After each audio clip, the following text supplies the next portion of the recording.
Hello viewers, मैं पवन कुमार विश्वजीत आप सभी का स्वागत करता हूं आपके अपने यूट्यूब चैनल पवन कुमार विश्वजीत में। I welcome to all my viewers and subscriber on your YouTube channel Pawan Kumar Vishwajeet. And if you not subscribe our channel so please subscribe our channel and also press the bell icon to get the latest video notification and live session notification. तो जल्दी से आ जाइए। और आज 50 questions की series आप सबके सामने हाजिर है। और दोस्तों ये 85 नंबर सीरीज है, ठीक है। मैं लिखना भूल गया हूं, लेकिन 85 नंबर सीरीज है, लाइव सीरीज है। और हम आपको कोशिश कर रहे हैं कि हर बार की तरह बेहतरीन क्वेश्चन दे। तो इसी कड़ी में एक और यहाँ पर मेरा एक एफर्ट है कि मैं आपको यहाँ पर 50 क्वेश्चंस जो नए हैं वो करवाने की कोशिश करूँ।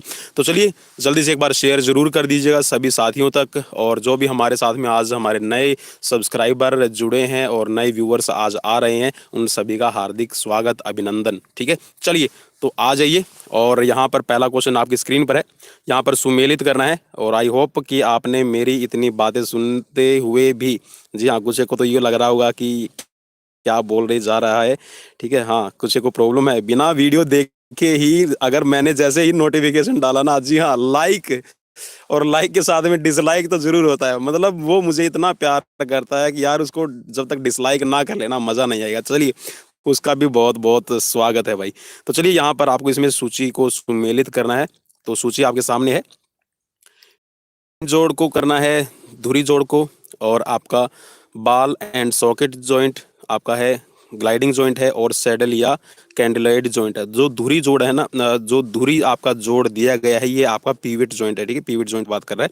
तो आपको बताना है यहाँ पर सही मेल करना है। कंधे का जोड़, टखना, उंगलियों के जोड़, और सिर का जोड़, और कलाई का जोड़, इनके साथ में आपको मैच करना है। और मैं उम्मीद करता हूँ कि आपने मैच कर लिया होगा। चलिए, मैच नहीं किया है तो अभी हम मैच कर लेते हैं। चलिए, मैंने अपनी कलम निकाल ली है। और यहाँ पर ये जो मैच हो रहा है, जी हाँ, हिंज जोड़ है आपका। ये जो आपका उंगलियों का जोड़ है, इससे मेल हो रहा है। और इसके साथ में जो आपका धुरी जोड़ है, जी हाँ, धुरी का जोड़ है, ये आपका सिर का जोड़ होता है, आप सभी को पता है, ठीक है। और इसके बाद बाल एंड सॉकेट जॉइंट, बाल एंड सॉकेट जॉइंट आपका कंधे के जोड़ से चला जाएगा। और ग्लाइडिंग जॉइंट, जी हाँ, ग्लाइडिंग जॉइंट है, ये आपका टखने का जॉइंट होता है। और इसके बाद में है आपका सैंडल या फिर आपका कैंडिलॉइड जॉइंट, ठीक है। तो ये आपका कलाई का जोड़ होता है। तो यहाँ पर इस हिसाब से ऑप्शन बनेगा आपका सी, राइट, ठीक है। और मैं उम्मीद करता हूँ कि यहाँ पर एक क्वेश्चन में ही आपको 5-5 क्वेश्चन मिल जाए। तो आई होप कि मिल गए होंगे। नेक्स्ट क्वेश्चन की तरफ बढ़ते हैं। हड्डियों के जोड़ों को घिसने से बचाने और आसानी से घूमने के लिए उत्तरदायी कौन है? यहां पर बताना है। 4 ऑप्शंस आपकी स्क्रीन पर है। रेशेदार उपास्थि, टौसा दांत, या फिर पारभासी उपास्थि। जल्दी से देख लीजिए, क्वेश्चंस आपकी स्क्रीन पर है। हड्डी के जोड़ों को घिसने, झटकों से बचाने और आसानी से घूमने के लिए कौन उत्तरदायी होता है?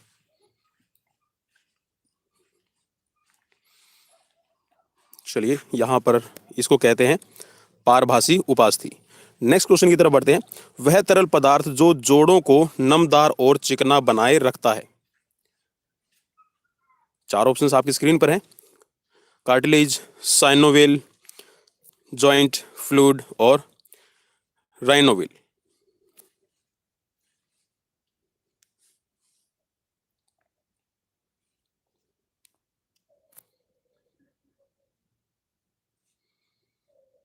आई होप कि आपने देख लिया है। तो ये होता है, जी हाँ, यहाँ पर तरल पदार्थ की बात की गई है जो जोड़ों को नमदार और चिकना बनाए रखता है, इसको कहते हैं साइनोवेल, ठीक है, साइनोवेल फ्लूइड। नेक्स्ट क्वेश्चन की तरफ बढ़ते हैं। मानव शरीर में पाई जाने वाली केवल एक काठीदार संधि, ठीक है, कैंडोलॉइड, निम्नलिखित में से किस अंग में स्थित है? कैंडोलॉइड जॉइंट्स, ठीक है, आपको कैंडोलॉइड जॉइंट्स के बारे में बताना है। जी हाँ, 4 ऑप्शंस आपकी स्क्रीन पर है, जल्दी से देख लीजिएगा। जी हाँ, अगर आपने फर्स्ट क्वेश्चन यहाँ पर अच्छे से किया है तो यहाँ पर कैंडोलॉइड जॉइंट का आपको एग्जाम्पल, जी हाँ, बिल्कुल यहाँ पर सिंपल हो जाएगा बताना। चलिए, तो राइट ऑप्शन है आपका ऑप्शन सी, कलाई का, ठीक है, रिस्ट जॉइंट को आपका कैंडोलॉइड जॉइंट है। चलिए नेक्स्ट क्वेश्चन की तरफ बढ़ते हैं। बाजू का पीछे की ओर उठाना किस प्रकार की गतिशीलता का उदाहरण है?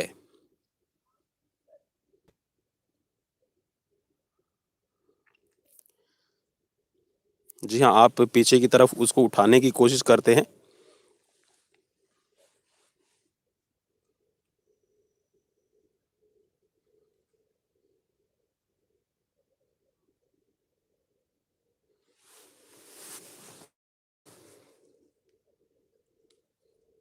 चलिए, राइट ऑप्शन पे मैं टिक मार्क किए देता हूँ। इसको कहते हैं पर्यावर्तन। ठीक है, पर्यावर्तन। नेक्स्ट क्वेश्चन की तरफ बढ़ते हैं।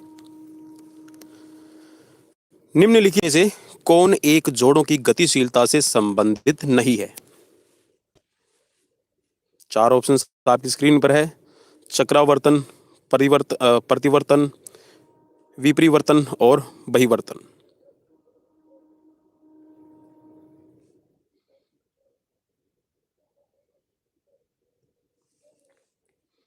चलिए, राइट ऑप्शन पे टिक मार्क किए देते हैं। राइट ऑप्शन है प्रतिवर्तन। ठीक है, यहाँ पर जो गतिशीलता से संबंधित नहीं है ये पूछा गया था, तो यहाँ पर प्रतिवर्तन आपका संबंधित नहीं है, वरना आपका चक्रावर्तन मीन्स आपकी रोटेशनल होती है। ठीक है, विपरिवर्तन मीन्स हाइपर एक्सटेंशन और बहिर्वर्तन ठीक है आपका बाहर की तरफ आप जब हाथ को निकालते हैं,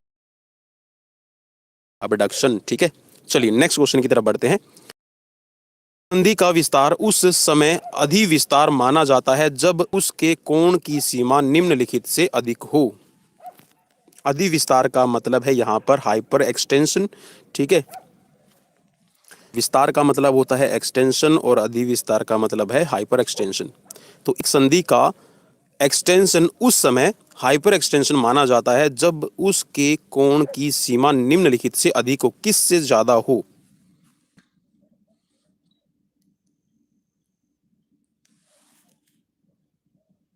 जी हाँ, बिल्कुल, यहाँ पर राइट ऑप्शन बनेगा आपका 80 डिग्री। ठीक है, अगर 80 डिग्री से आप ज़्यादा करते हैं तो उसको हाइपर एक्सटेंशन माना जाता है।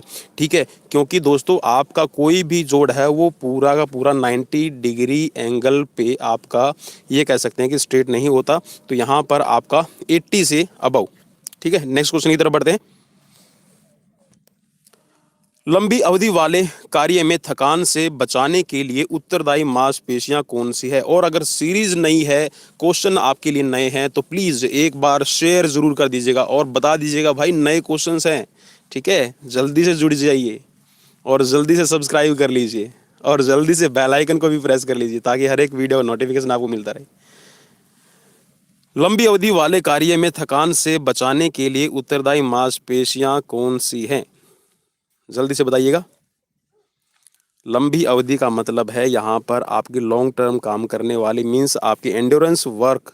ठीक है, उसमें आपको थकान से बचाने के लिए उत्तरदायी मांसपेशियां कौन सी रहेंगी? जी हाँ, और यहाँ पर हैं बिल्कुल। देखिए, अगर तेज ऐंठन वाली है तो बिल्कुल आपको जल्दी थकान होगी, तो मंद ऐंठन वाली। ठीक है, मंद ऐंठन वाली यहाँ पर राइट हो जाएगा। ऑप्शन ए राइट है, मंद ऐंठन वाली। ठीक है, जिसके अंदर कम स्टिफनेस आए वो आपको लंबे टाइम तक थकान से बचाने के लिए रिस्पॉन्सिबल होती है। नेक्स्ट क्वेश्चन की तरफ चलते हैं। उत्तोलकों से उत्पन्न होने वाले बल का क्या उद्देश्य होता है? उत्तोलक का मतलब होता है दोस्तों यहाँ पर लीवर। ठीक है, जो लीवर हैं वो आपकी एक फोर्स को प्रोड्यूस करते हैं, तो उसका पर्पस क्या रहेगा? वस्तु को अंतरिक्ष में दागना, प्रतिरोध को अभिभूत करना। अभिभूत का मतलब है उसको काबू में करना, रेजिस्टेंस पे आप अपना अधिकार ले लेते हैं। ठीक है, टू ओवरकम रेजिस्टेंस, आप इसको ऐसे समझ सकते हैं, टू ओवरकम रेजिस्टेंस। वस्तु के त्वरण में गतिवर्धन करना या फिर गतिशीलता उत्पन्न करना। चलिए, बिल्कुल यहाँ पर लीवर का काम देखिए, लीवर है, यहाँ पर मैं लीवर बनाने की कोशिश कर रहा हूँ। ये एक्सिस है जहाँ पर बेबी मैंने बताया, यहाँ पर मैंने फोर्स अप्लाई की और यहाँ पे रेजिस्टेंस है। ठीक है, तो मैं इस रेजिस्टेंस को या तो नीचे डाल दूँ, ठीक है, या तो मैं इसको डाउनवर्ड करूँ, मुझे कोई भी काम करना है। ठीक है, या फिर मैं इसको अपवर्ड, इसमें कोई भी चेंजेस लेके आता हूं, तो मीन्स मैं इस पे अपना अधिकार पा लेता हूं, मैं अपनी फोर्स से इसको कंट्रोल कर सकता हूं। तो इसका मतलब होता है कि आप उसको अभिभूत कर रहे हैं। ठीक है, आप उस रेजिस्टेंस को और कम कर रहे हैं, आप उस रेजिस्टेंस में मूवमेंट या फिर उसको डिस्प्लेसमेंट दे रहे हैं। तो ऑप्शन बी यहाँ पर राइट हो जाएगा। नेक्स्ट क्वेश्चन की तरफ बढ़ते हैं। क्वेश्चन नंबर आपकी स्क्रीन पर है। गति के दूसरे नियम की सही व्याख्या है। जी हाँ, यहाँ पर गति का दूसरा नियम कौन सा है आप सबको पता है, और अगर नहीं पता है तो जल्दी से पता लगा लीजिए अभी। चार ऑप्शंस आपकी स्क्रीन पर है, देख लीजिए। जब तक किसी कार्य न करे वस्तु विश्राम या गति की अवस्था में रहती है। जब किसी वस्तु पर बल लगाया जाता है तो उसमें संवेग उत्पन्न होता है। जब तक सभी बाह्य बलों का कुल प्रभाव है वस्तु संतुलन की अवस्था में रहेगी। जो डी ऑप्शन है इसमें लिख रखा है, जब एक वस्तु दूसरे पर बल लगाती है तो दूसरी वस्तु भी पहली वस्तु पर बराबर तथा विपरीत बल लगाती है। तो इनमें से राइट ऑप्शन कौन सा होगा आपको क्लिक मार्क करना है। जी हाँ, बिल्कुल यहाँ पर आप सबने सही पहचान लिया है, ऑप्शन बी यहाँ पर राइट हो जाएगा। देखिए, जब आप किसी वस्तु पर बल लगाते हैं और उसमें मूवमेंट पैदा हो लाता है, जी हाँ, एक्सेलरेशन, ठीक है। गति का दूसरा नियम है लॉ ऑफ एक्सेलरेशन। देखिए, कोई बॉल ट्रेवल कर रही है, जब यहाँ पर मैं विकेट बनाने की कोशिश करूंगा, बैट्समैन को भी लेके आने की कोशिश करूंगा। चलिए, ये बैट्समैन है, ये अपना बैट गया है, ठीक है। यहाँ पर जब बॉलर बॉल डालता है, ठीक है, बॉलर बॉल डालता है तो बॉल की जो स्पीड होती है उसमें आप परिवर्तन करते हैं, ठीक है। आप उसकी फोर्स को बढ़ा देते हैं, जिस दिशा में बॉल आ रही है उसी दिशा में आप बॉल को ट्रेवल करते वक्त उसकी स्पीड को बढ़ा दें, ठीक है, उसको हिट करें और पीछे की तरफ ही निकाल दें। तो वहाँ पर आपने क्या किया कि उसकी जो गति है उसको आपने बढ़ा दिया, उसमें और भी ज़्यादा संवेग है वो उत्पन्न कर दिए, ठीक है। तो ऑप्शन बी यहाँ पर राइट हो जाएगा दोस्तों। नेक्स्ट क्वेश्चन की तरफ बढ़ते हैं। नेक्स्ट क्वेश्चन आपकी स्क्रीन पर है, शूटिंग तथा जिम्नास्टिक स्टंट में किस तरह के संतुलन की सबसे ज्यादा आवश्यकता होती है। जी हाँ, जब भी आप शूटिंग कर रहे हो या फिर जिम्नास्टिक स्टंट कर रहे हो, शूटिंग का मतलब यहाँ पर दोस्तों वो वाली फिल्मों वाली शूटिंग नहीं है, ठीक है। यहाँ पर जी हाँ, यहाँ पर वेपन शूटिंग्स की बात हो रही है, एयर पिस्टल की बात हो रही है, आपकी गन की बात हो रही है, डबल ट्रैप शूटिंग्स की बात हो रही है। तो जब आप शूटिंग करते हैं, स्टंट्स करते हैं, तो आपको सबसे ज़्यादा किस संतुलन की आवश्यकता होती है? डायनामिक संतुलन, स्टैटिक संतुलन, न्यूट्रल संतुलन या फिर ये सभी?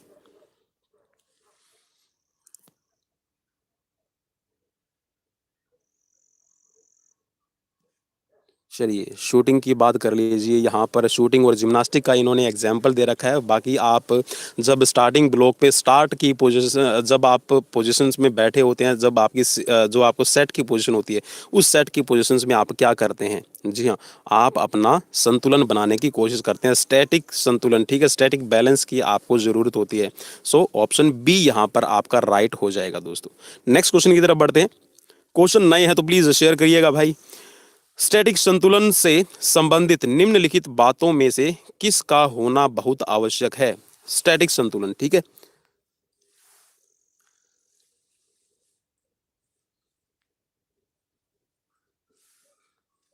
जी हाँ, किसका सबसे ज्यादा होना आवश्यक है? चार ऑप्शंस आपकी स्क्रीन पर हैं और इन चार ऑप्शंस को फिर इन्होंने कूट में बना रखा, तो इन चार कूट में से आपको सही कूट का चुनाव करना है। आधार क्षेत्र ज्यादा होना, निम्न गुरुत्व केंद्र, संभावित बल की दिशा, शरीर का वजन। चलिए, जहाँ पर चार कूट दिए गए हैं इनमें से देखिए कौन सा कूट इसमें सही बनेगा। चलिए, मैं थोड़ा सा आपकी हेल्प भी कर देता हूँ। यहाँ पर बिल्कुल, यहाँ पर आधार क्षेत्र ज़्यादा होगा, मीन्स जितना आपका बेस आपके पास में बड़ा होगा, जी हाँ, उतना ही आपके पास में संतुलन ज़्यादा होगा, ठीक है। नेक्स्ट आपका निम्न गुरुत्व केंद्र, ठीक है, जितना जो सेंटर ऑफ ग्रेविटी है, जो सीओजी है, वो जितनी आपकी ग्राउंड लेवल की, ठीक है, जितने बेस के पास में रहेगी उतना ही आपका ज्यादा संतुलन रहेगा। संभावित बल की दिशा, जी हाँ, आप पर बल कौन सा लग रहा है, ठीक है, बल की डायरेक्शन क्या है, वो वर्टिकल आपका नीचे की तरफ सेंटर ऑफ ग्रेविटी, ठीक है, जो आपके ऊपर बल लग रहा है वो कौन सी दिशा में लग रहा है, ठीक है, ये सबसे बड़ा रोल रहेगा। और नेक्स्ट है आपका शरीर का वजन, ठीक है, जो बॉडी का आपका वेट है वो कितना है, इन पर सभी पे डिपेंड करता है। तो यहाँ पर सही ऑप्शन बन जाएगा आपका ये सभी, ठीक है, ऑप्शन डी यहाँ पर राइट हो जाएगा। चलिए, बेस बढ़ा दें। चलिए, बेस बढ़ गया है। चलिए, नेक्स्ट क्वेश्चन की बात करते हैं। जब कोई संधि होती है, मीन्स जब कोई जॉइंट है उसमें मूवमेंट होती है, तब संधि पर की अस्थियों का कोण कम हो जाता है, तो इस गतिशीलता को किस नाम से जाना जाता है? देखिए, जब भी आपके जॉइंट्स में कोई मूवमेंट होगी तो आपका जो जॉइंट है उसकी जो अस्थियां हैं उनका कोण कम हो जाएगा। तो इस गतिशीलता को किस नाम से जाना जाता है? ठीक है, चलिए मैं इसको एक्सप्लेन नहीं करूंगा, सिर्फ हिंदी में ही नाम रहने देंगे। अगर मैंने इंग्लिश में बोला तो आप तुरंत समझ जाएंगे। प्रवर्धन, संकोच, अधोवृत्ति या फिर उतलावस्था।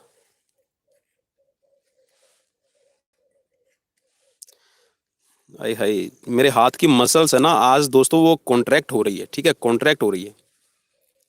और जब भी कोई चीज कॉन्ट्रैक्ट होती है ना, जी हाँ। चलिए, तो आपका जो कोण है वो छोटा हो जाएगा। ऑप्शन बी यहाँ पर राइट हो जाएगा। ठीक है, नेक्स्ट क्वेश्चन की तरफ बढ़ते हैं। नेक्स्ट क्वेश्चन, निम्नलिखित में से किस एक शरीर भाग को छोड़कर अन्य सभी में परिचेष्ट संधियां पाई जाती हैं? एक भाग को छोड़कर परिचेष्ट।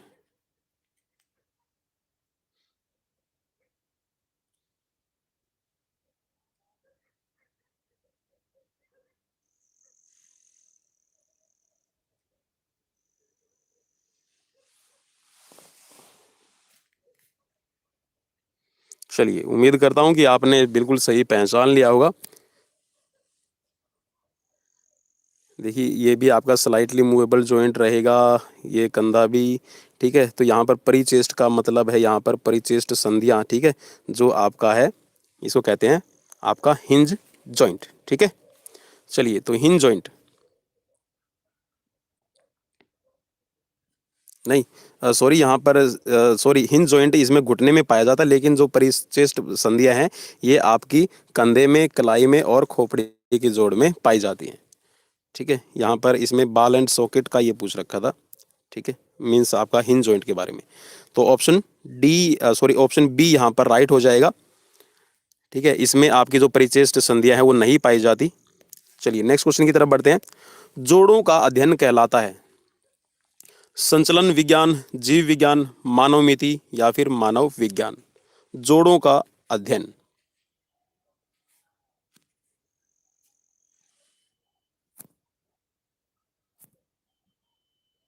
चलिए, वैसे तो जोड़ों का जो अध्ययन है वो ऑर्थोलॉजी में किया जाता है। ठीक है, और यहाँ पर इसमें दिया गया है ऑप्शन मानव विज्ञान। ठीक है, तो मानव विज्ञान का ही आप ये कह सकते हैं कि जोड़ों का अध्ययन है वो मानव विज्ञान में ही आता है। ठीक है, तो यहाँ पर इसमें आप ऑप्शन में डी दे रखा है, लेकिन मैं आपको बता रहा हूँ आपको, जी हाँ, ऑर्थोलॉजी में किया जाता है। ठीक है, नेक्स्ट क्वेश्चन की तरफ बढ़ते हैं। क्वेश्चन नंबर है 16। बल से संबंधित निम्नलिखित कथनों में से कौन सा असत्य है? चार ऑप्शंस आपकी स्क्रीन पर है। यह एक खिंचाव या धक्का है। जी हाँ, बल के बारे में बात कर रहे हैं, तो बल के बारे में आपको असत्य कथन चुनना है भाई, ध्यान रखिएगा। यह एक खिंचाव या धक्का है जो एक वस्तु दूसरी पर लगाती है। बल का परिमाण व दिशा होती है। सॉरी, गति के सभी बदलावों में बल की वो सभी स्थितियों में होता है।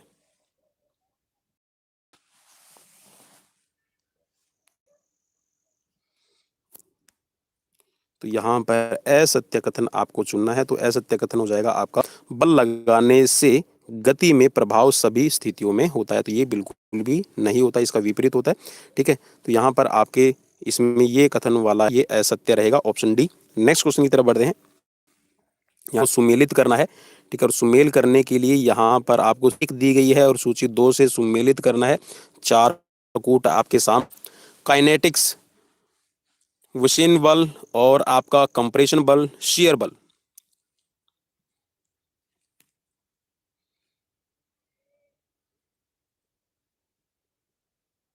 आई होप कि आपने मेल कर लिया होगा या फिर आप करने की कोशिश कर रहे हैं।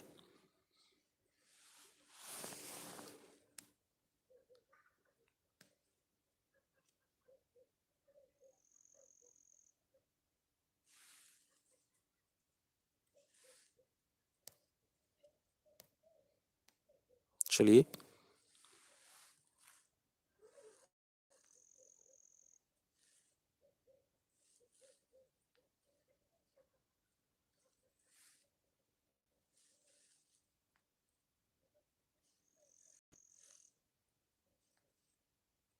ठीक है दोस्तों, मैंने मेल कर दिया है।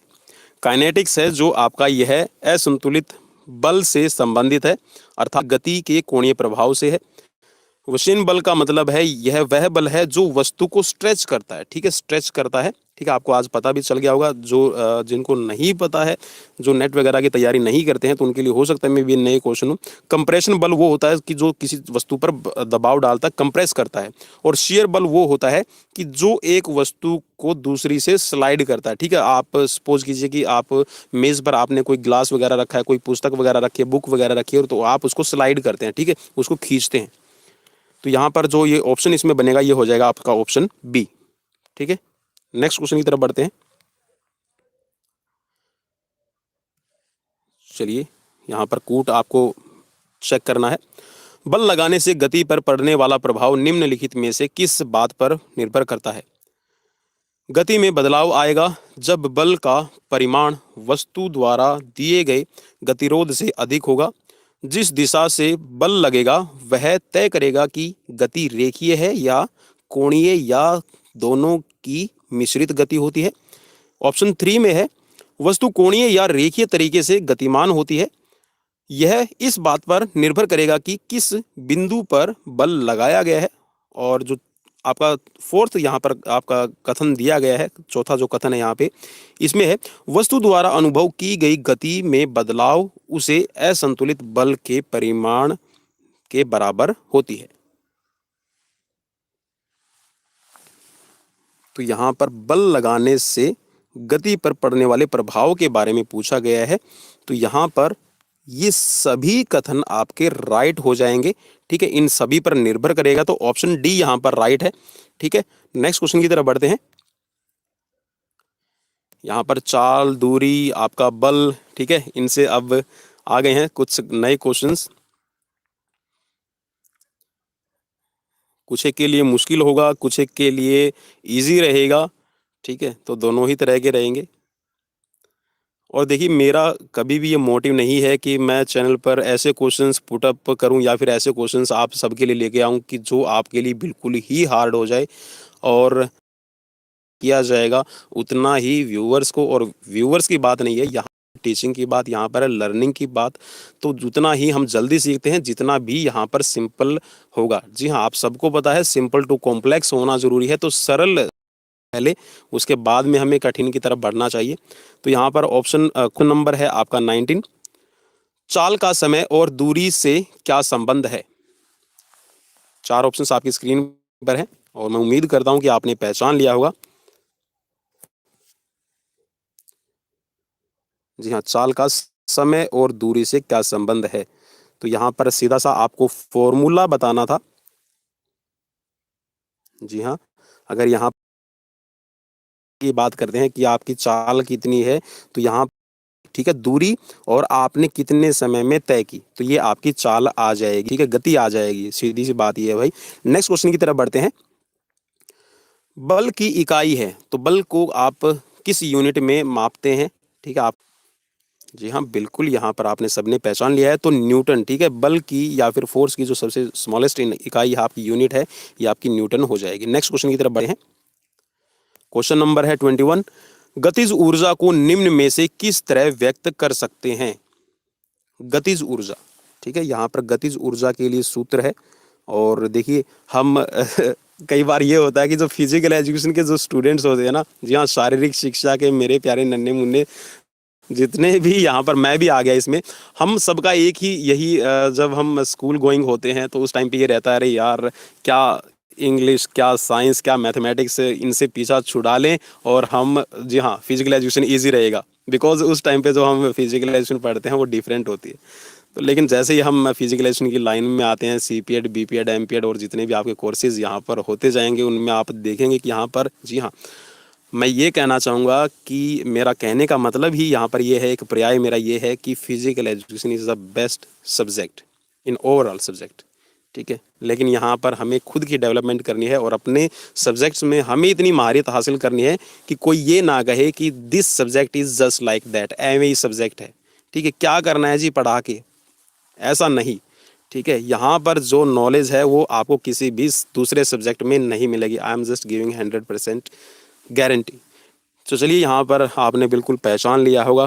तो यहाँ पर जो गतिज ऊर्जा को मापने को या फिर आप इसको किस तरह से व्यक्त कर सकते हैं, तो इसको व्यक्त करने के लिए आपके पास में सूत्र ये हो जाएगा, ठीक है, के डॉट ई 1/2 और इक्वल है ये mv2 के। नेक्स्ट क्वेश्चन, कार्डिनल पॉइंट को शरीर का क्या कहते हैं? कार्डिनल पॉइंट को, ठीक है, गुरुत्व, मध्य बिंदु, शारीरिक स्थिति, ए और बी दोनों या फिर इनमें से कोई नहीं। कार्डिनल पॉइंट को क्या कहा जाएगा?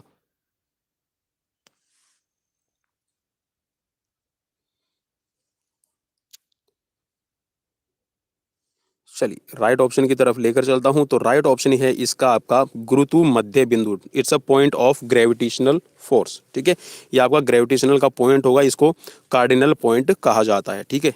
नेक्स्ट क्वेश्चन की तरफ बढ़ते हैं। गुरुत्वीय त्वरण y का मान है, क्या है y का मान? चार ऑप्शंस आपकी स्क्रीन पर है। भूमध्य रेखा पर सबसे अधिक होता है, पृथ्वी पर प्रत्येक स्थान पर एक समान रहता है, पृथ्वी के ऊपर जाने पर कम होता है, या फिर पृथ्वी के नीचे जाने पर बढ़ जाता है। y का मान बताना है, गुरुत्वीय त्वरण, ठीक है।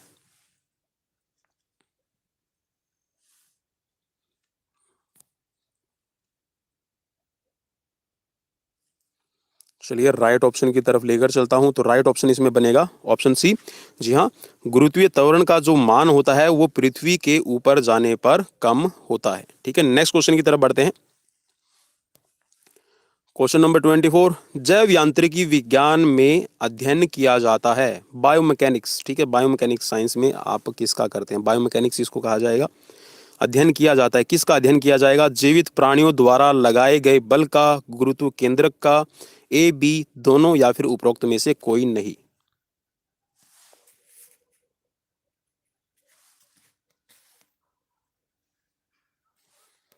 चलिए बिल्कुल आप सबने सही पहचान लिया। जी हाँ, आपके बायोमैकेनिक्स के अंदर आपकी जीवित प्राणियों द्वारा लगाए गए बल की स्टडी की जाती है, और यहाँ पर जो गुरुत्व केंद्रक होता है, ठीक है, जो सेंट्रल ग्रेविटेशनल फोर्स है उसका भी यहाँ पर स्टडी की जाती है। तो ए और बी दोनों राइट हो जाएंगे। नेक्स्ट क्वेश्चन की तरफ बढ़ते हैं।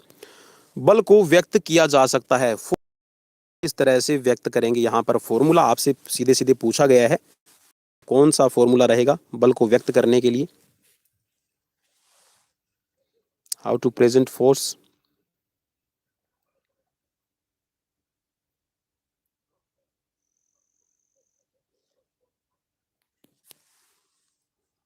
चलिए राइट ऑप्शन इसमें बनेगा बल बराबर द्रव्यमान गुणा त्वरण, ठीक है। नेक्स्ट क्वेश्चन की तरफ बढ़ते हैं। संवेग को किससे दर्शाते हैं?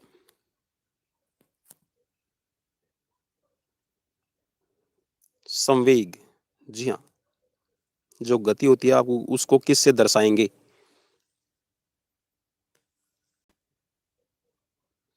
चलिए राइट ऑप्शन की तरफ बढ़ते हैं। आई होप कि आपने पहचान लिया है। तो राइट ऑप्शन इसमें बनेगा मीटर, ठीक है, metre divided by second square. Next question, कौन सा कथन उत्तानन के लिए सही है? इसमें हथेली का पीछे तथा नीचे घूमना होता है, इसमें हथेली को आगे अथवा नीचे की ओर घुमाया जाता है, या फिर इसमें हथेली को आगे अथवा ऊपर मोड़ना, या फिर इसमें हथेली को नीचे की ओर मोड़ना।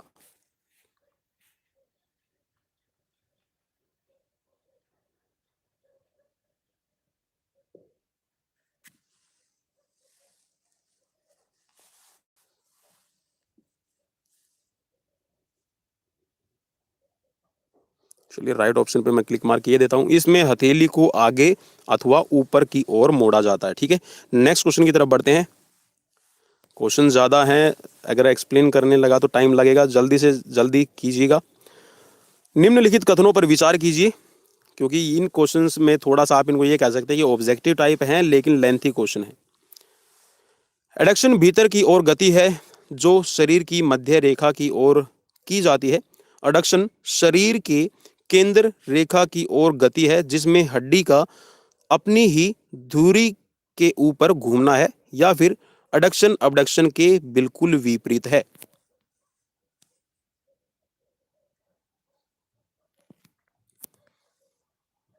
चलिए यहाँ पर कोट देख लीजिए। जी हाँ, अडक्शन जो है वो भीतर की ओर गति है। भीतर की ओर गति का मतलब ये है, यहाँ पर थोड़ा सा मैं इसको एक्सप्लेन करना चाहूँगा। ठीक है, ये आपकी बॉडी है। ठीक है, ये आपकी बॉडी है और ये आपकी मिड लाइन है। ठीक है, मिड लाइन के नज़दीक एडक्शन का मतलब होता है जो आपकी मिड लाइन है, मिड लाइन की ओर। सपोज कीजिए कि आपका ये हाथ है, ये हाथ आपका नीचे की तरफ आए, आपकी मिड लाइन की तरफ आए, तो इसको एडक्शन कहा जाता है। ठीक है, एडक्शन भीतर की ओर गति है जो शरीर की मध्य रेखा की ओर आती है। ठीक है, मध्य रेखा की ओर जाती है। ठीक है, मीन्स ये आपकी मध्य रेखा की ओर जा रही है। ठीक है, अब यहाँ पे दूसरा जो इसमें सही राइट रहेगा ये है, एडक्शन है वो एबडक्शन के बिल्कुल विपरीत है। जी हाँ, एबडक्शन का आपको पता है कि बॉडी से मिड लाइन से आपका दूर जाता है। ठीक है, कोई भी बॉडी पार्ट है वो आपका जाता है मिड लाइन से दूर। ठीक है, लेटरल साइड में जा रहा है। ठीक है, लेटरल साइड में आपका अगर जा रहा है तो उसको कहते हैं आपका एबडक्शन। तो ये दोनों एक दूसरे के विपरीत मूवमेंट्स है। ठीक है, तो यहाँ पर ऑप्शन सी यहाँ पर राइट हो जाएगा। नेक्स्ट क्वेश्चन की तरफ बढ़ते हैं भाई। नेक्स्ट क्वेश्चन है, देखिए एक्सप्लेन कर रहा हूँ लेकिन टाइम ज़्यादा लग रहा है और मैं इसके लिए माफ़ी चाहूँगा। निम्नलिखित कथनों पर विचार कीजिए। हिंद जोड़ ऐसे जोड़ हैं जो एक ही सतह पर आगे अथवा पीछे जाने की इजाज़त देते हैं। हिंज जोड़ की बात कर रहा है। ठीक है, जो कब्जेदार जोड़ होते हैं उनके बारे में, कि एक ही सतह पर आगे व पीछे, जैसे कि आपका दरवाजा मूवमेंट करता है। ठीक है, नेक्स्ट में बता रहा है कि घुटनों और उंगलियों के जोड़ हिंज प्रकार के जोड़ हैं। ठीक है, बिल्कुल यहाँ पर ये दोनों ही कथन सही है। नेक्स्ट है इसमें, हिंज जोड़ अंगों को घूमने देते हैं जिस प्रकार सिर एक ओर से दूसरे और घूम सकता है। तो यहाँ पर इसमें थोड़ा सा डाउट है, क्योंकि आपका जो सिर है वो जो गति करता है वो पीविट जॉइंट पर करता है। ठीक है, तो देख लेते हैं यहाँ पर राइट ऑप्शन इसमें कौन सा बनेगा। जी हाँ, अगर आपको पता है तो आपको गर्दन में आपका हिंज जोड़ नहीं होता भाई, ध्यान में रखिएगा। ठीक है, और घूमने नहीं देता। घूमना का मतलब है यहाँ पर रोटेशन की बात कर रहा है। ठीक है, तो कभी भी आपके हिंज जोड़ के अंदर देखिए, यहाँ पर मैं इसको एल्बो को बनाने की कोशिश कर रहा हूँ। ठीक है, तो ये आपकी एल्बो है, तो एल्बो के अंदर या तो आपकी डाउनवर्ड पोजीशन होगी या फिर आपकी अपवर्ड। ठीक है, आपका फ्लेक्शन और एक्सटेंशन ही मूवमेंट होती है। तो यहाँ पर आपका बिल्कुल कथन जो सही बनेगा ये है ऑप्शन नंबर 1। और यहाँ पर जो 2 नंबर है ये भी घुटनों और उंगलियों के अंदर आपके हिंज प्रकार के जोड़ होते हैं। तो यहाँ पर आपका ऑप्शन सी राइट हो जाएगा। चलिए नेक्स्ट क्वेश्चन की तरफ बढ़ते हैं। नेक्स्ट क्वेश्चन है, निम्नलिखित कथनों पर विचार करना है। काइनेटिक्स ऐसा, नेक्स्ट क्वेश्चन आपका इसमें पॉइंट है, सेंट्रीपिटल बल केंद्र की तरफ रेडियस के साथ अंदर की दिशा में कार्य करता है। थोड़ा सा समझने की कोशिश कीजिएगा। ठीक है, सेंट्रीपिटल की बात कर रहा है। सेंट्रीपिटल बल केंद्र की तरफ रेडियस के साथ अंदर की दिशा में कार्य करता है। तीसरा पॉइंट है, सेंट्रीफ्यूगल बल केंद्र से बाहर की दिशा में कार्य करता है। बिल्कुल सही है ये तो। नेक्स्ट है इसमें, शियर बल वस्तु को स्विंग्स दबाता है। ठीक है, स्विंग्स दबाता है। अब देखना यह है कि इसमें राइट कौन कौन से बनेंगे। ठीक है, आप कूट देख लीजिए आपके हिसाब से क्या रहेगा और फिर मैं बताऊंगा आपको। ठीक है,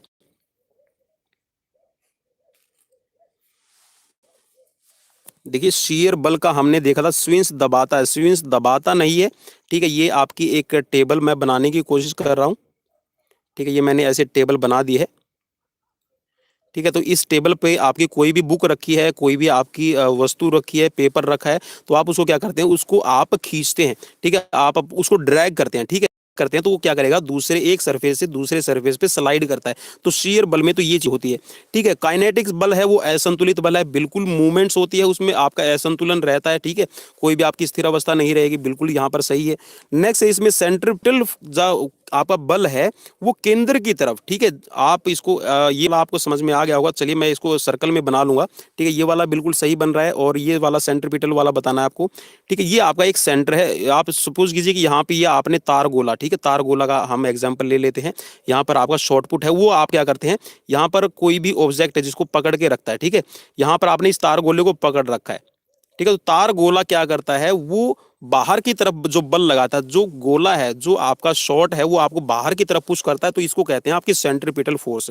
ठीक है, सेंट्रीफ्यूगल फोर्स। और जो सेंट्रीपिटल फोर्स होती है वो क्या करता है कि आप किसी भी त्रिज्या के माध्यम से, ठीक है, रेडियस के माध्यम से आप क्या करते हैं, इस वायर से आप जो बाहर वाला ऑब्जेक्ट है, उस गोला है, उस गोले को आप अपनी तरफ खींच कर रखते हैं। ठीक है, तो यहाँ पर ये होती है आपकी सेंट्रीपिटल फोर्स। तो यहाँ पर ये तीनों ही कथन सही रहेंगे। तो ऑप्शन बी यहाँ पर राइट हो जाएगा। ठीक है, और मैं माफ़ी चाहूँगा अगर मुझसे कुछ गलती हो जाए। चलिए नेक्स्ट क्वेश्चन की तरफ बढ़ते हैं। निम्नलिखित कथनों पर विचार कीजिए। 4 ऑप्शंस हैं और मैं कोशिश करूंगा कि क्वेश्चंस आपके लिए जैसे जैसे अभी डिफिकल्ट क्वेश्चन होते जाएंगे तो मैं कोशिश ये करूंगा कि 20 to 30 क्वेश्चंस आपके लिए रखे जाएं और उसको विद इन 30 मिनट्स उनको एक्सप्लेन किया जाए, क्योंकि एक्सप्लेनेशंस बहुत ज़्यादा बड़ी हो जाती है ऐसे क्वेश्चंस की। चलिए नेक्स्ट क्वेश्चन आपकी स्क्रीन पर आगे है। 3 कूट, आपको 3 कथन दिए गए हैं और फिर आपको यहाँ पर कूट का चुनाव करना है। गति में बदलाव आएगा जब बल का परिमाण, ठीक है, परिणाम वस्तु द्वारा दिए गए गतिरोध से अधिक होगा। गति में बदलाव आने की बात हो रही है, ठीक है, जब आपकी जो स्पीड है उसमें कोई भी चेंजेस आ रहा है, तो ये क्या बोल रहा है, जब बल का परिणाम वस्तु द्वारा दिए गए गतिरोध से अधिक होगा, ठीक है, जो वस्तु का गतिरोध है उससे अगर अधिक हो जाएगा तो यहां पर।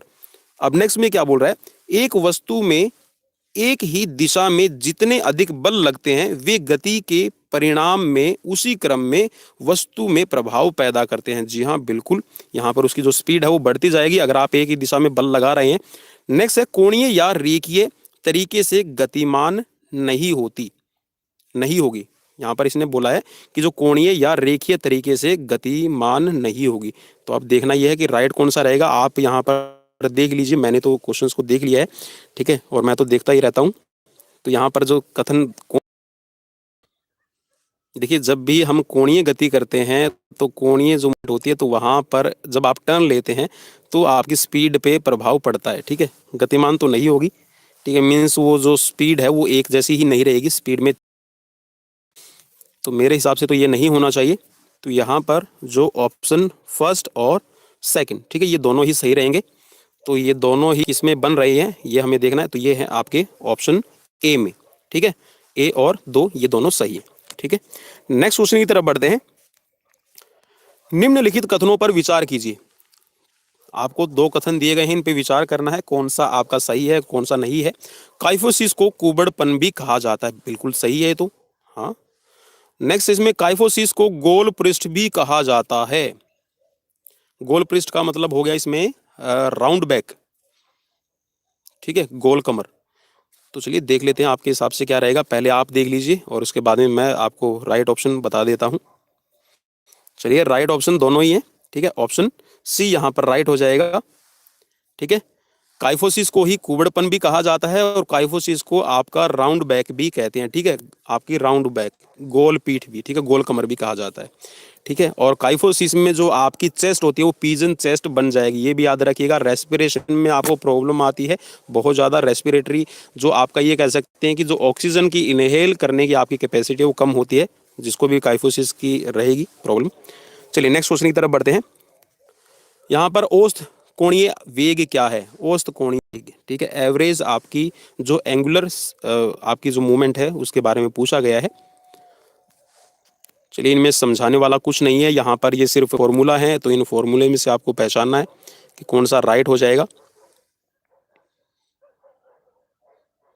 चलिए, बिल्कुल यहाँ पर जो औसत कोणीय वेग है तो इसका फॉर्मूला आपका ये रहेगा, याद रखिएगा, देख लीजिएगा इसको आप। चलिए नेक्स्ट क्वेश्चन की तरफ बढ़ते हैं। निम्नलिखित कथनों पर फिर से विचार करना है, क्योंकि यहाँ पर फिर से इस क्वेश्चन में आपको, जी हाँ, 2 आपको स्टेटमेंट दी गई है और उन दोनों स्टेटमेंट्स में से आपको ये बताना है कि कौन सी सही है और कौन सी नहीं है। विश्व स्तर पर उत्तम अंग विन्यास के लिए कोई एक पैमाना बनाना अथवा कोई मानक स्टैंडर्ड तैयार करना लगभग असंभव है। अंग विन्यास, ठीक है, उत्तम अंग विन्यास के लिए। नेक्स्ट इसमें मांसपेशियों तथा प्यूरोमस्कुलर समन्वय के लिए कॉग्निटिवनेस तथा यांत्रिक दक्षता के परिमापन का साधन है।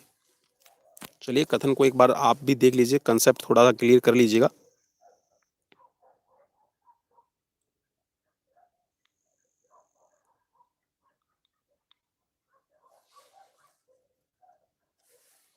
मांसपेशी तथा प्यूरोमस्कुलर समन्वय मीन्स तालमेल की बात कर रहा है यहाँ पर, के लिए कॉग्निटिव सेंस तथा यांत्रिक दक्षता के परिमापन का साधन है। तो इनमें से कथन कौन सा सही रहेगा? जी हाँ, बिल्कुल यहाँ पर ये दोनों ही सही हैं, ठीक है। यहाँ पर ऑप्शन सी राइट हो जाएगा।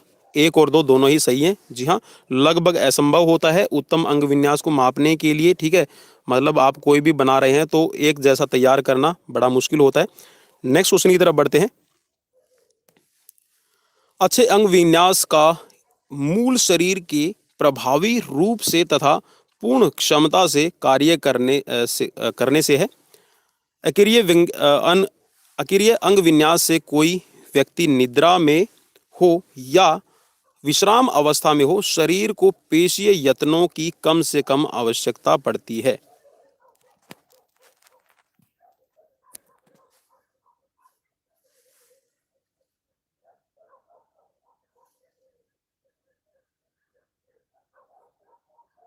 चलिए यहाँ पर देख लीजिए, बिल्कुल यहाँ पर देखिए, अगर हम निद्रा में हैं और विश्राम की अवस्था में है तो जो पेशीय प्रयत्न जो आप करते हैं उनकी कम से कम हमें ज़रूरत पड़ती है। तो ये तो बिल्कुल सही होना चाहिए, क्योंकि आपकी डीएक्टिवेट ज़्यादा रहेगा, मीन्स आपकी जो मसल्स है वो ज़्यादा एक्टिव नहीं रहती हैं।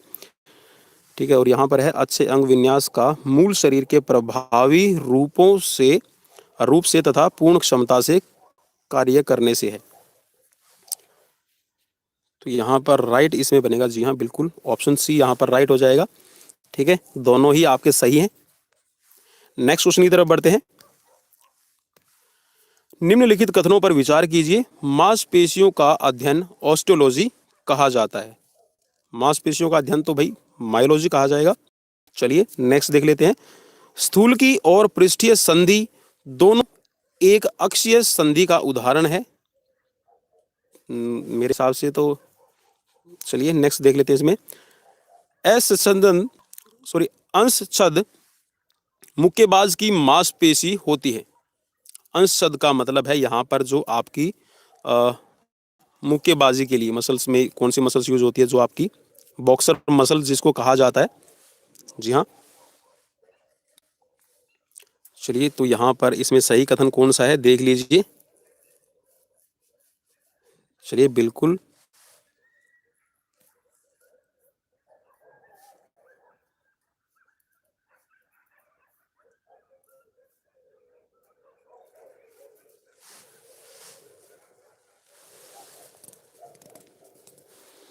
चलिए यहाँ पर मांसपेशियों के अध्ययन की बात हो रही है, तो यहाँ पर इसको कहा जाता है ऑस्टियोलॉजी। बिल्कुल सही है। ठीक है, नेक्स्ट क्वेश्चन है यहाँ पर इसमें, सॉरी नेक्स्ट आपका जो स्टेटमेंट है ये है स्थूल की और पृष्ठीय संधि दोनों एक अक्षीय, ठीक है, एक ही अक्ष की संधि का उदाहरण है। बिल्कुल सही है। ठीक है, इनमें एक ही आपका रहेगा। नेक्स्ट है आपकी अस्कंध, ठीक है, जो आपकी मुक्केबाज की, ठीक है, जिसको हम कहते हैं बॉक्सर मसल्स। तो ये सभी सही हैं, तो ऑप्शन डी यहाँ पर राइट हो जाएगा। नेक्स्ट क्वेश्चन की तरफ बढ़ते हैं। निम्नलिखित कथनों पर विचार कीजिए। फिर से आपके कथन आ गए। जी हाँ, ये कथन से रिलेटेड ज़्यादा है, यहाँ पर स्टेटमेंट्स ज़्यादा रहेगी और इन स्टेटमेंट्स में आपको बहुत सारे क्वेश्चंस मिल रहे हैं। मैं उम्मीद करता हूँ कि 50 की बजाय आपको कम से कम यहाँ पर 150 क्वेश्चंस तो मिल ही जाने चाहिए। अगर आप इनको अच्छे से करते हैं तो अच्छे से प्रिपेयर हो जाएंगे आपके। निम्नलिखित कथनों पर विचार कीजिए। शरीर में लंबी हड्डी का काम सुरक्षा प्रदान करता है। नेक्स्ट है गर्दन का जोड़ दुराग्र संधि का उदाहरण है। मानव खोपड़ी में अस्थियों की कुल संख्या 22 होती है। चलिए यहाँ पर इनमें सही कौन सा है आपको बताना है, चुनना है। देखिए यहाँ पर जो लंबी हड्डियां हैं वो आपकी, जी हाँ, लीवर का भी काम करती हैं और सुरक्षा का भी काम करती हैं। ठीक है, सुरक्षा देने का भी काम करती हैं। ठीक है, गर्दन का जोड़ है वो दुराग्र संधि मीन्स आपका पिवट जॉइंट का उदाहरण है। ठीक है, और यहाँ पर आपका मानव खोपड़ी की जो अस्थियां हैं उसमें कुल 22 हड्डियां होती हैं। बिल्कुल सही है, तो यहाँ पर ऑप्शन डी राइट हो जाएगा। ठीक है, नेक्स्ट क्वेश्चन की तरफ बढ़ते हैं। इनर्शिया क्या है? जड़त्व। जी हाँ, फर्स्ट लॉ ऑफ न्यूटन, इसके बारे में यहाँ पर बताना है। इनमें से कौन सा सही रहेगा पॉइंट। वस्तु विश्राम या गति की अवस्था बदलना नहीं चाहती। यह वह बिंदु है जहां पर बल लगता है। यह वह बिंदु है जिस पर लीवर घूमता है, या फिर उपरोक्त में से कोई नहीं। जी हाँ, जड़त्व के बारे में बताना है, तो बिल्कुल यहाँ पर सही बनेगा आपका वस्तु विश्राम या गति की अवस्था बदलना नहीं चाहती, जो जैसा है वो वैसा ही रहना चाहता है। ठीक है, जैसे कि पत्थर है तो पत्थर अपनी जगह पर पड़ा रहता है। ठीक है, ये आपका आपका जड़त्व, ठीक है, लॉ ऑफ इनर्शिया, क्योंकि इस पे कोई आपकी जो बाहरी एक्सटर्नल फोर्सेस है वो अप्लाई नहीं हो रही है। तो जड़त्व का नियम में है कि जो वस्तु है वो विश्राम गति में है तो विश्राम गति में ही रहेगी, अगर गति में है तो गति में ही रहेगी, जब तक उस पर कोई भी बाहरी फोर्स ना लगाई जाए। तो इसको कहते हैं law of inertia. Next question की तरफ बढ़ते हैं। जोड़ कितने प्रकार के होते हैं? चलिए, जोड़ों के प्रकार के बारे में पूछा गया है, तो जोड़ आपके कितने प्रकार के होते हैं? मूवेबल, इमूवेबल, चलिए, बॉल एंड सॉकेट जॉइंट है, हिंज जॉइंट है, पिवट जॉइंट है, ग्लाइडिंग जॉइंट है और सैडल जॉइंट्स है, कैंडिलॉइड जॉइंट है। चलिए, तो यहाँ पर चलिए राइट ऑप्शन इसमें जो बन रहा है वो मैं आपको बता देता हूँ। तो राइट ऑप्शन है आपका 5 प्रकार के होते हैं। ठीक है, ball and socket joint, hinge joint, pivot joint और आपका सैडल जॉइंट और कैंडिलॉइड जॉइंट। नेक्स्ट क्वेश्चन की तरफ बढ़ते हैं। ग्लाइडिंग जोड़ किसे कहते हैं? जी हाँ, नेक्स्ट क्वेश्चन आपका जॉइंट से रिलेटेड ही आ गया है। ग्लाइडिंग जॉइंट्स के बारे में पूछा गया है, किसको कहते हैं? 4 इसके स्टेटमेंट दी गई है और उनमें आपको सही कूट पहचानना है, कौन सा रहेगा। इसमें संधि की सतह एक दूसरे के ऊपर सरकती है। कार्पल हड्डियों तथा टार्सल हड्डियां ग्लाइडिंग जोड़ कहलाती हैं। ये जोड़ अंगों को घूमने नहीं देती। ऐसे जोड़ ऊपर और नीचे सतह पर घूमने नहीं देते। चलिए देख लीजिए, थोड़ा सा विश्राम कीजिए, आराम कीजिए और बिल्कुल नहीं, यहाँ पर देखिए, अगर तीसरे में देखें तो तीसरे में तो ये बिल्कुल गलत हो जाएगा। बिल्कुल मूवमेंट होती है, जोड़ों के अंदर मूवमेंट रहेगी। ठीक है, और ये बोल रहा है कि ऊपर नीचे घूमने नहीं देते, तो ऊपर नीचे भी इनके अंदर मूवमेंट होती रहती है। तो यहाँ पर ये तो दोनों हो जाएंगे गलत आपके। ठीक है, और यहाँ पर आपका इसमें जो फर्स्ट और सेकंड राइट बनेगा। ठीक है, इसमें जो संधि की सतह होती है वो एक दूसरे के ऊपर सरकती है। ठीक है, आपकी ये स्लाइड करती है इनके ऊपर। ठीक है, ग्लाइड करेगी। ठीक है, नेक्स्ट इसमें कार्पल हड्डियां और टार्सल हड्डियां ग्लाइडिंग जोड़ कहलाती हैं। बिल्कुल यहाँ पर टार्सल और आपकी कार्पल जो हड्डियां हैं, ठीक है, यह आपका ग्लाइडिंग जोड़ का उदाहरण है। ठीक है, तो यहाँ पर इसमें कूट एक राइट हो जाएगा। ठीक है, ऑप्शन ए राइट है। नेक्स्ट क्वेश्चन की तरफ बढ़ते हैं। नेक्स्ट क्वेश्चन आपकी स्क्रीन पर है। निम्नलिखित कथनों पर विचार कीजिए। टिबियस एंटीरियर टखने के संधि योजन में पृष्ठीय आकुंचन के लिए उत्तरदायी है। नेक्स्ट क्वेश्चन है इसमें, सॉरी, नेक्स्ट आपका जो स्टेटमेंट दिया गया है, उत्थापयन संधियों का ऊर्ध्व चलन है। द्विशिरस्क प्रसारण पेशी का उदाहरण है। फोर्थ ऑप्शन में बताया गया प्रबाहु कोहनी से कलाई तक का संचलन, जिसमें अग्रवर्ती हिस्से के सामने होती है, प्रवर्धन कहलाता है। तो इनमें से सही कथन कौन से हैं, जल्दी से देख लीजिएगा, टाइम बहुत ज़्यादा हो गया है और अभी भी क्वेश्चन हमारे बाकी हैं। चलिए राइट ऑप्शन की तरफ बढ़ते हैं। तो यहाँ पर इसमें फर्स्ट आपका राइट हो जाएगा, दूसरा भी आपका राइट है। ठीक है, तो यहाँ पर इसमें ऑप्शन ए राइट हो जाएगा। जल्दी से इनको देखते रहिएगा। ठीक है, टाइम नहीं है, जल्दी जल्दी क्वेश्चन करवाने की कोशिश करूँगा। चलिए नेक्स्ट क्वेश्चन की तरफ बढ़ते हैं। निम्नलिखित कथनों पर विचार कीजिए। जोड़ों का अध्ययन मानव विज्ञान कहलाता है। ऑप्शन इसमें जो 2 बताया गया है, उत्थापन संधियां का ऊर्ध्व चलन है। ठीक है, ये अभी अभी हमने देखा था, यहाँ पर ये तो बिल्कुल सही हो ही जाएगा। ठीक है, इसके साथ में है, नेक्स्ट है इसमें, अस्थि भंग की चिकित्सा में ट्रैक्शंस विधि का आदेश होता है।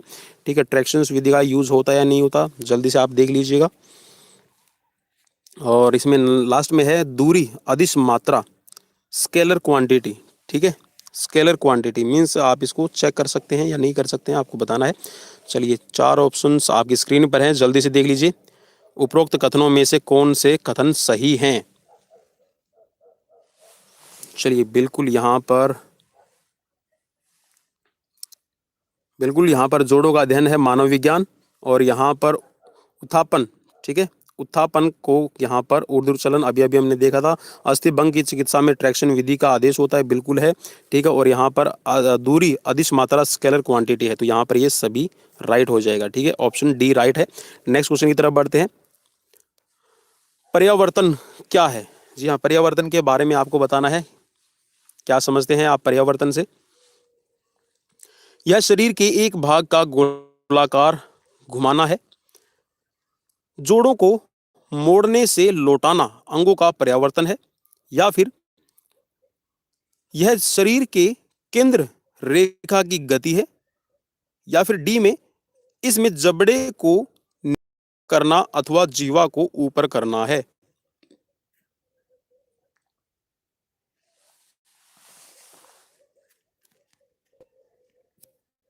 जी हाँ, आप गोल आकार में घुमाते हैं। ठीक है, पर्यावर्तन का मतलब है यहाँ पर रोटेशनल। ठीक है, आप उसको रोटेशनल मूवमेंट देते हैं। तो यहाँ पर एक भाग का गोल आकार, ठीक है, आप ग्राउंड शेप में उसको घुमाते हैं। ठीक है, ए राइट हो जाएगा। नेक्स्ट क्वेश्चन की तरफ बढ़ते हैं। निम्नलिखित कथनों पर विचार कीजिए। मानव शरीर में सबसे बड़ी हड्डी ऊर्ध्व अस्थि है। शुद्ध गति विज्ञान बल के कारण का वर्णन करने वाली यांत्रिकी की शाखा है। उपरोक्त कथनों में से कौन सा या फिर कौन से कथन सही हैं या नहीं है? जल्दी से बताइएगा। 4 ऑप्शंस आपकी स्क्रीन पर हैं।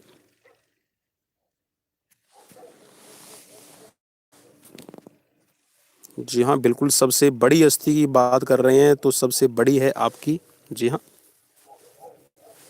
उर्वरस्थि, फीमर। और उसके बाद में है यहाँ पर शुद्ध गति विज्ञान बल के कारण यांत्रिकी की शाखा है। बिल्कुल सही है, तो यहाँ पर ऑप्शन सी राइट हो जाएगा।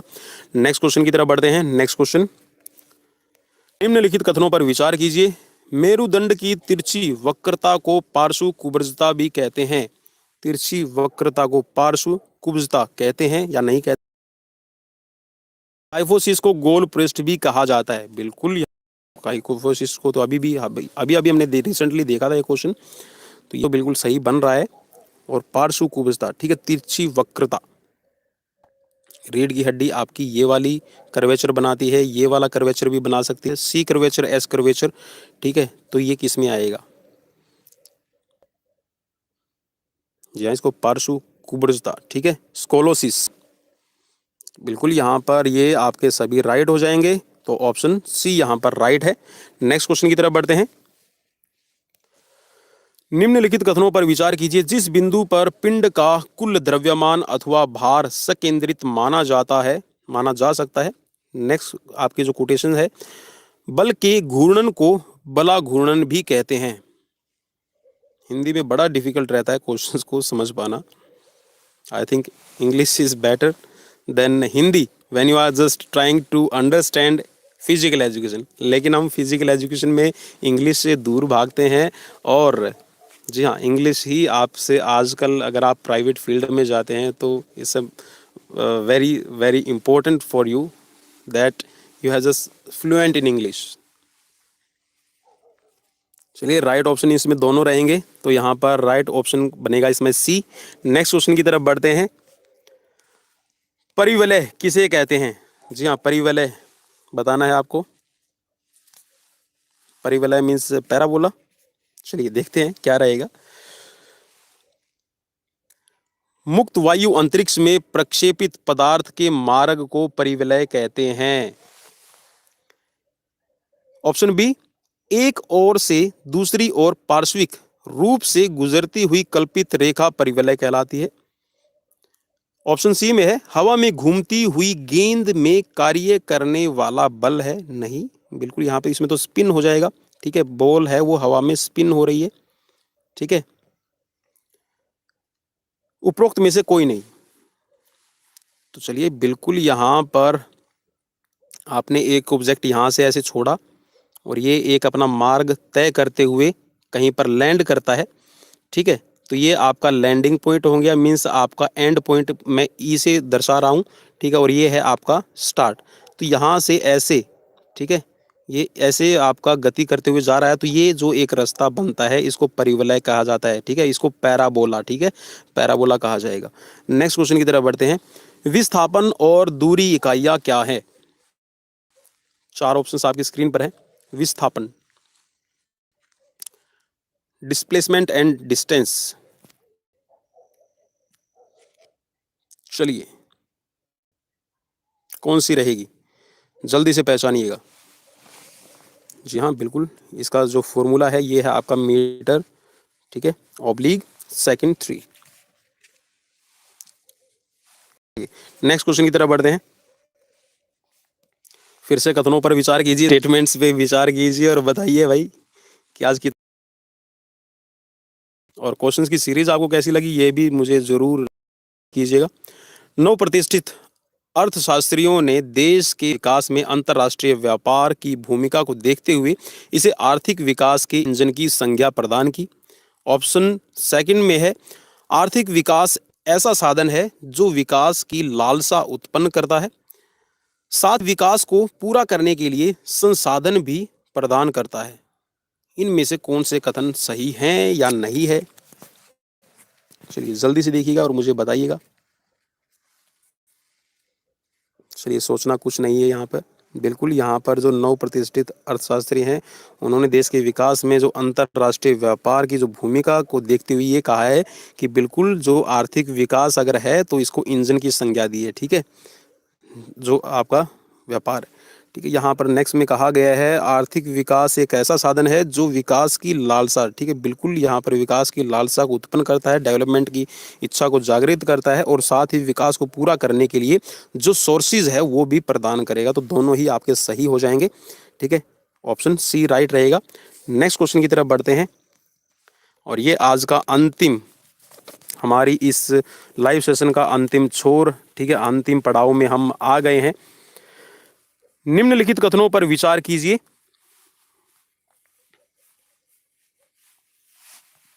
चलिए ज्यादा विचार नहीं करवाएंगे आपको, सिर्फ इन दो आपको कथनों पर 2 स्टेटमेंट्स पे विचार करना है। एक ओर से दूसरी ओर पार्श्विक रूप से गुजरती हुई कल्पित रेखा पार्श्विक अक्ष कहलाती है। स्थूल की और पृष्ठीय संधि दोनों एक अक्षीय संधि का उदाहरण है।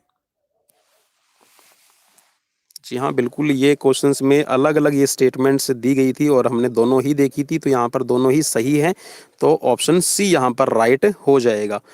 तो दोस्तों ये थे आज के 50 क्वेश्चंस। स्कोर कितना रहा मुझे कमेंट बॉक्स में कमेंट करके ज़रूर बताइएगा और अपने दोस्त पवन कुमार विश्वजीत के साथ इसी तरह चैनल पर बने रहिएगा। हम हर रोज़ आपके लिए डेली क्वेश्चंस की सीरीज़ ठीक 7:30 बजे लेकर हाजिर हो जाते हैं। चैनल कैसा लगा, वीडियो कैसी लगी, और लाइक और डिसलाइक करके मुझे ज़रूर सूचित कीजिएगा। और हाँ, प्लीज़ वीडियो शुरू होने से पहले डिसलाइक मत किया कीजिए, देख लीजिए क्वेश्चंस कैसे हैं तब आप डिसलाइक कीजिएगा। And those who are dislike, I just also red carpet welcome my this criticism और this criticise peoples. Thank you.